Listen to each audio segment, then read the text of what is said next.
Hi friends, నేను Yogesh. Welcome back to my channel 2BHK to be honest content. ఈ వీడియోలో మనం డ్యూడ్ మూవీ రివ్యూ చూడబోతున్నాం. Let's go into the video.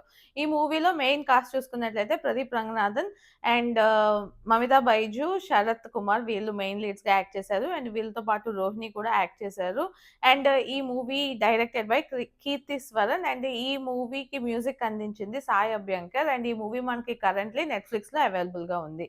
ఈ movie plot చూసుకున్నట్లయితే Pradeep Ranganath and Mamitha Baiju వీళ్ళిద్దరు కూడా బావ మరదలు. చిన్నప్పటి నుంచి ఒక మంచి ఫ్రెండ్షిప్ ఉంటుంది, ర్యాప్ ఉంటుంది, బెస్ట్ ఫ్రెండ్స్ లానే పెరుగుతారు.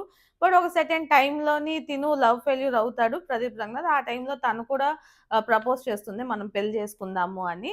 తినేమో కొంచెం హేళన చేసినట్టు చేసి నాకు ఇష్టం లేదని చెప్పి ఆ ప్రపోజల్ని రిజెక్ట్ చేస్తాడనమాట. అలా కొన్ని డేస్ అయిన తర్వాత తినికి రియలైజ్ అవుతాడు ఏంటంటే తనతో ఉంటే లైఫ్ బాగుంటుంది, తిను కూడా లవ్ చేస్తున్నాడు ఆ అమ్మాయిని అన్నట్టు తిను రియలైజ్ అవుతాడు. బట్ ఆ టైంలో కొన్ని సిచ్యువేషన్స్ అనేది స్టార్ట్ అవుతాయి. అండ్ ఆ సిచ్యువేషన్స్ ఏంటి, ఆ సిచ్యువేషన్స్ని వీళ్ళిద్దరూ ఎలా డీల్ చేశారు అన్నదే మిగతా స్టోరీ. ఈ మూవీలో ఫస్ట్ హాఫ్ బాగుందా, సెకండ్ హాఫ్ బాగుందా అంటే యాక్చువల్లీ నేను థియేటర్లో చూసాను. ఆ చూసినప్పుడు కూడా నాకు ఫస్ట్ హాఫ్ కొంచెం ఫన్గా వెళ్తూనే ఉన్నట్టు అనిపించింది. అలానే సెకండ్ హాఫ్ కొంచెం సీరియస్నెస్ ఉన్నప్పటికీ కూడా అందులో కూడా కాస్త ఫన్ మిక్స్ అయ్యే ఉంటుంది. సో ఓవరాల్గా అయితే ఎంగేజింగ్‌గా అనిపించినట్టే ఉంటుంది first half and second half. So ఓవరాల్‌గా ఎంగేజింగ్ అనే ఫీలే వస్తుంది, ఎక్కడెక్కడో కామెడీ అలాగా ఉంటూ. అండ్ ఈ మూవీలో పర్ఫార్మెన్సెస్ చూసుకున్నట్లయితే మెయిన్‌గా ప్రదీప్ రంగనాథ్ గురించి మాట్లాడాలి. ఆయన ప్రీవియస్‌గా 2 మూవీస్‌లో ఎటువంటి యాక్టింగ్ అయితే చేశారో 'లవ్ టుడే', 'డ్రాగన్' దానికి ఇంకొక 10% ఎక్స్‌ట్రా డోసేజ్ ఇచ్చారేమో ఈ మూవీకి అనిపించింది. ఎలా అయినా నేను ఎమోషనల్‌గా ఒక హీరోగా బాగా కనెక్ట్ అవ్వాలని బాగా ఎక్కువ ఎమోషనల్ సీన్స్‌లో ఎమోషన్స్‌ని పండించినట్టు నాకు అనిపించింది. అండ్ కొంచెం ఓవర్‌గా చేసినట్టు, హైపర్ అని చూపించడానికి కొంచెం ఎక్స్‌ట్రా చేసినట్టు కూడా నాకు అనిపించింది. అలా కాకుండా ఆ మీటర్‌ని కొంచెం తగ్గిస్తే బెటర్ ఏమో అనిపించింది, అట్‌లీస్ట్ వచ్చే మూవీస్‌లో. అండ్ మమితా బైజు చెప్పవసరం లేదు, తను చాలా క్యూట్ ఉన్నారు. అండ్ ఈ మూవీకి ఎటువంటి యాక్టింగ్ అయితే చేయాలో ఆ యాక్టింగ్ అన్నది చాలా చేశారు. అలానే అసలా వీళ్ళంటారు కదా, ఎప్పుడైనా ఆర్టిస్ట్ ఎన్నో ఇయర్స్‌గా చేసిన వాళ్ళ ఎక్స్‌పీరియన్స్ అన్నది ఉంటుంది అని. శరత్ కుమార్ అయితే సీరియస్‌గా చాలా చేశారు. సీరియస్‌గానే ఉంటారు, ఫన్ క్రియేట్ చేస్తారు. అదొక రకమైన విలనిజం ఒకవైపు, మంచితనం ఒకవైపు, అమాయకత్వం ఒకవైపు, అలాగా అన్ని షేడ్స్‌ని ఒక్కొక్క 5 మినిట్స్‌లోనే చూపిస్తూ ఉంటారు. అది చాలా బాగా అనిపించింది నాకు. నాకైతే ఇదే అంటారు ఎక్స్‌పీరియన్స్ అని అన్నట్టు ఆయన అయితే మాత్రం ఇరగదీశారనే చెప్పాలి. అండ్ ఈ మూవీకి మ్యూజిక్ అందించింది సాయి అభ్యంకర్.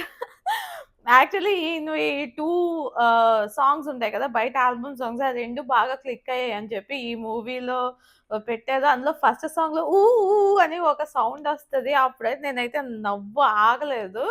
బట్ ఆ సాంగ్‌నే కొంచెం రిపీట్ మోడ్‌లో ఫాస్ట్ బీట్ పెడతాడు, స్లో బీట్ పెడతాడు. అదే సారోకి, అదే హ్యాపీనెస్‌కి ఇంక అన్నిట్లికి అదే యూజ్ చేశారనమాట. సినిమా మొత్తం అదొకటే ఉంటుంది బీట్. ఆల్‌మోస్ట్ 60, 70% ఆఫ్ మూవీ అంతా ఒక్క బీట్‌తోనే లాగించేశారు. ఓకే. Music is fine. అద్భుతం, అమేజింగ్ అని ఏం చెప్పను. But okay.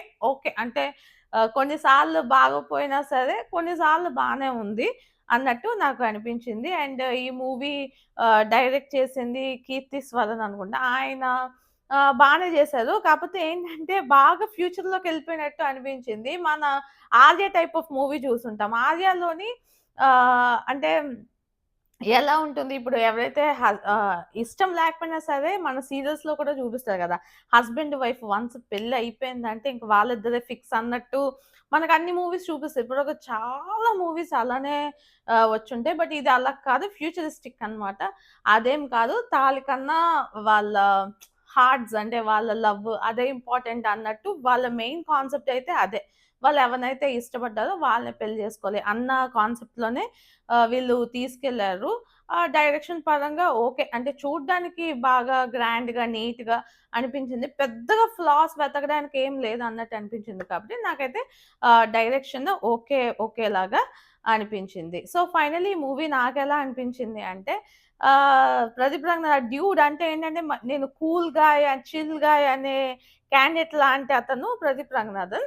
సో, అదే బిహేవియర్‌లోని అలా క్యారీ ఆన్ అవుతూనే ఉంటాడు. ఒక సెర్టైన్ పాయింట్ ఆఫ్ టైమ్‌లో తినకన్నా తిన పక్కన ఉన్న ఫ్రెండ్ ఇంకో అతను ఉంటాడు మరి డావిడో తను ఎక్కువ ఫీల్ అయిపోతాడు గానీ, తిను మాత్రం అదే స్మైల్ మెయింటైన్ చేస్తూ సినిమా మొత్తం గడిచిపోయినట్టే అనిపిస్తుంది. ఆల్‌మోస్ట్ లైక్ 'ఆర్య' మూవీయే. 'ఆర్య' ఉంది కదా! తెలుగు 'ఆర్య 2' ఉంది కదా! అదే మూవీ రిపీట్ కొట్టారు. బట్ కొంచెం ఫ్రెష్‌గా, కొంచెం డిఫరెంట్‌గా ట్రై చేయడానికి ట్రై చేశారన్నట్టయితే నాకనిపించింది. సెకండ్ హాఫ్‌లో చాలా ఎక్స్‌ట్రీమ్ లెవెల్స్‌కెళ్ళిపోతాయి. చూడాలనుకుంటే మాత్రం డెఫినెట్‌లీ ట్రై చేయండి. ప్రదీప్ రంగనాథన్‌కి ఇది కూడా మళ్ళీ హిట్టే. అతని చేతిలో 3 మూవీస్ 100 క్రోర్స్ మూవీస్ వచ్చేసాయి. ఇంకంతే ఇంకొక మంచి మూవీ గాని పడితే ఇంకసలు ఆపలేమసల ఎవరున ప్రదీప్ రంగనాథన్‌ని. అంత చేశారు. బట్ ఆ ఓవర్ యాక్షన్ ఏదైతే చేస్తున్నారో అది కొంచెం తగ్గించుకొని కొంచెం బెటర్ యాక్టింగ్ మీద ఫోకస్ చేస్తే బావుంటుందని నాకు పర్సనల్‌గా అనిపించింది. ఈ మూవీ మనకి కరెంట్‌లీ నెట్‌ఫ్లిక్స్‌లో అవైలబుల్‌గా ఉంది. ఆబ్వియస్‌లీ తెలుగు అండ్ తమిళ్‌లో కూడా అవైలబుల్‌గా ఉంది. చూడాలనుకుంటే డెఫినెట్‌లీ ట్రై చేయండి. అండ్ ఈ వీడియో మీకు నచ్చినట్లయితే లైక్ చేయండి. మీ ఫ్రెండ్స్ అండ్ ఫ్యామిలీతో షేర్ చేయండి. ఇలాంటి మంచి మంచి వీడియోస్ మళ్ళీ మళ్ళీ చూడాలనుకుంటే నా ఛానెల్‌కి సబ్స్క్రైబ్ చేసుకోండి. దిస్ ఈస్ జోగేష్ signing off 2 BHK 2 be honest content.